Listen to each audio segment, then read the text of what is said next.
Assalamualaikum warahmatullahi wabarakatuh. Saya Nendra Andini dari kelas 12 IPA 2. Di sini saya akan menjelaskan tentang pengaruh iptek bagi Indonesia atau NKRI. Pengertian ilmu pengetahuan dan teknologi. Ilmu pengetahuan dan teknologi dapat dikatakan sebagai hal yang berhubungan dengan teknologi, baik itu penemuan terbaru yang bersangkutan dengan teknologi ataupun perkembangan iptek di Indonesia. Berbicara tentang perkembangan iptek di Indonesia, tentu tak bisa lepas dari peran teknologi informasi yang terus berkembang. Sebagai satu di antara negara berkembang di Asia, penggunaan teknologi di Indonesia tergolong pesat. Contoh perkembangan ilmu pengetahuan dan teknologi di Indonesia yaitu satelit. Sudah tahu kan kalau Indonesia punya satelit? Nah, satelit milik Indonesia dinamakan Sistem Satelit Domestik (SKSD) Palapa. Telepon seluler jauh sebelum smartphone yang kamu miliki. Sekarang teknologi telepon seluler sudah dikenal Indonesia sejak tahun 1990-an.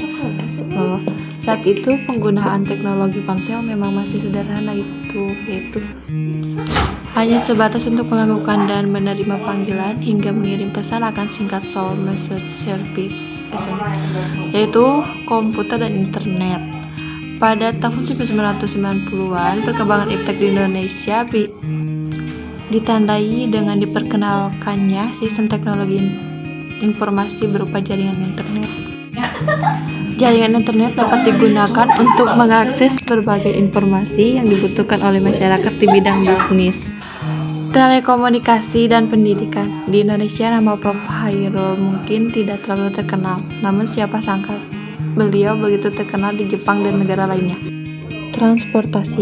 Transportasi darat diawali dengan adanya pembangunan jalan tol besar tahun 1973 untuk menghubungkan daerah-daerah terpencil. Jalan tol pertama yang dibangun pada tahun 1973 adalah Jalan Tol Jakarta Bogor Ciawi, dan masih banyak lagi pembangunan jalan tol yang masih berlangsung hingga sekarang. 2. Transportasi laut. Bidang transportasi laut telah mengalami perkembangan pesat di Indonesia, seperti pengadaan kapal feri, pengangkat barang, perbaikan pelabuhan, dan dermaga untuk memperluas dan mempercepat lalu lintas antar pulau. 3. Transportasi udara. Perkembangan transportasi udara ditandai dengan semakin mudah dan cepatnya perjalanan melalui udara, baik antar pulau maupun antar negara, yaitu dengan tersedianya pesawat angkut penumpang dan maskapai penerbangan nasional seperti Garuda Indonesia, Merpati Air, Adam Air, Lion Air. Dampak positif iptek adalah memudahkan akses informasi dan komunikasi, mempercepat proses produksi dan layanan, serta memberikan peluang bisnis dan investasi baru.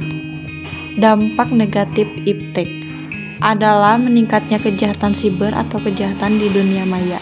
Sekian video dari saya. Mohon maaf bila ada kekurangan atau kesalahan. Wassalamualaikum warahmatullahi wabarakatuh.